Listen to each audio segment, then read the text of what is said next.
tari inai itu adalah tari yang dimainkan ketika prosesi di dalam majlis adat nikah kahwin orang Melayu. Tari inai adalah bentuk bagaimana cecah inai terhadap kedua mempelai yang berada di Tirakna untuk mengantar inai besar setelah acara tepuk tepung tawa. Sejarah tari inai ini merupakan warisan turun-temurun yang sangat populer di Dayak ini sebagai pusat kerajaan baik itu Riau Lingga maupun Lingga Riau.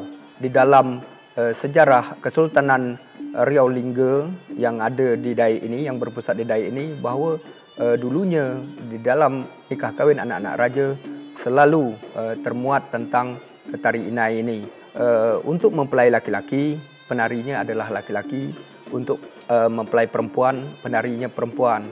Dan untuk perempuan itu dianjurkan tidak terlalu lama agar jangan nanti menimbulkan birahi atau hal-hal fitnah yang tidak elok kepada majlis-majlis yang hadir. Kabupaten Lingga ini ada beraneka ragam corak rentak, namun paling banyak orang mengenal bahawa ada dua rentak yang selalu disebut-sebut di dalam beberapa sumber sejarah dari masyarakat, iaitu rentak betina maupun rentak jantan.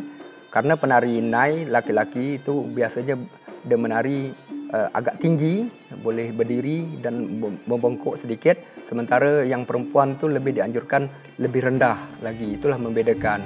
Namun gendang gitu juga ada yang terutama di Dayak Lingga ini orang selalu membunyikan rentaknya adalah rentak gong, berdasarkan gong. Gong itu adalah rentak tiga, gong, gong, gong, gong, gong, gong.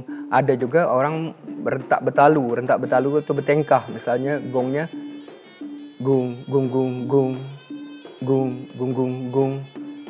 Dan ada juga kalau di daerah pesisir itu rentaknya rentak tunggal. Rentak tunggal itu gong, gong, gong.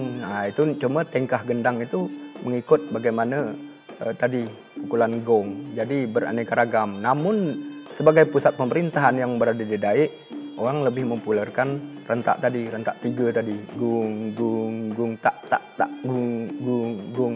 Itu lebih yang perlu dipersiapkan. Pertama, pelaksanaannya, kita menanyakan kepada pihak sahibul hajat bahawa dia ada acara tepuk tangan tawa tak?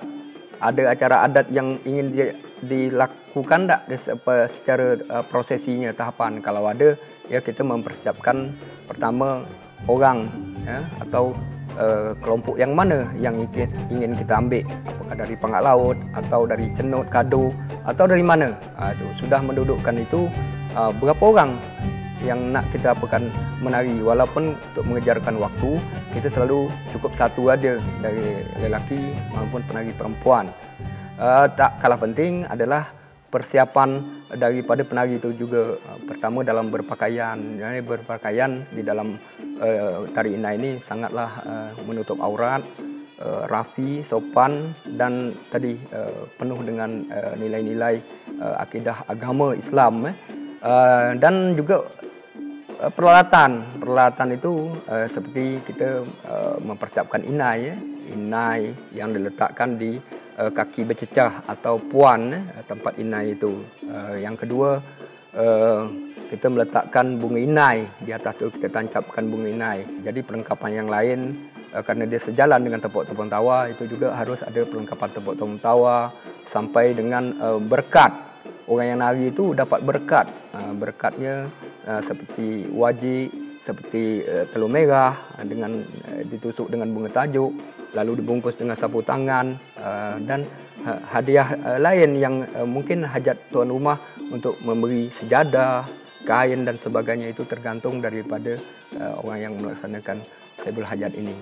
Jadi kalaulah kita berbicara tentang adat dan tradisi, maka sangatlah penting karena itu adalah warisan yang ditinggalkan secara turun-temurun. Bahkan di dalam Kesultanan Linggar Riau juga banyak menceritakan tentang berinai ini. Jadi tidak sembarangan seperti sekarang, siapa saja suka main inai, berinai, sehingga sulit kita nak membedakan bahawa dia ini sudah menjadi suami isteri atau masih lajang atau masih boleh dikatakan anak dara ataupun teruna. Jadi kalau dulu memang sangat sakral, maksudnya dia adalah sebagai penanda telah sah bersuami isteri. Bahkan ada juga orang memperagakan pola lantai tari inai itu dengan siku keluang. Siku keluang itu dengan bentuk zigzag seperti huruf Z, sekali maju mundur ke belakang, maju ke samping, mundur ke belakang. Itu bentuk bagaimana kehidupan kita ni ada turun naiknya, ada tingkatannya, tidak selama di atas tapi bawah. Jadi dia memesankan kepada mempelai itu bahawa berhati-hatilah dalam kehidupan berumah tangga ini. Kita harus bijak. Kalau pandai, semua orang pandai, tapi bijak itu sangat mungkin sulit untuk kita apakan. Dan ada juga seperti jermal, seperti mata panah. Kehidupan ini selain dua pilihan itu adalah tujuannya satu. Hidup mati, siang malam, surga neraka, tetapi satu, ketakwaan kepada Allah Subhanahu Wa Taala. Jadi makna dari tari inai adalah penanda bahawa suami isteri itu telah sah menjadi suami isteri kedua-dua mempelai tadi, baik mempelai laki-laki maupun perempuan.